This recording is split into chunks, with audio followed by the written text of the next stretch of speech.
Good morning, guys. Happy October the 12th.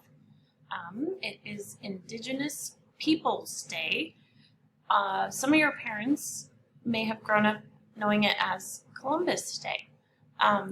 So here's what we're going to do first. You're going to go to your classwork. You're going to do the instruction video and CNN 10 here. There's one fact that you need to write down.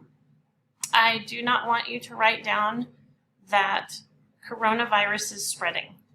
We are all aware of that fact. I need you to find a different fact other than coronavirus is spreading.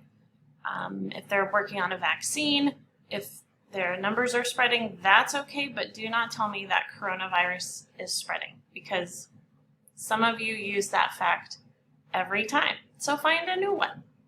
Also, for Indigenous Peoples Day, there's going to be a video lecture in here and a short TED Ed video for you to watch.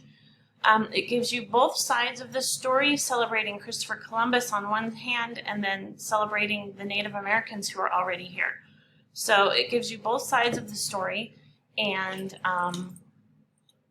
you will have a short little paragraph to write about your thoughts on it. All right, so go get started.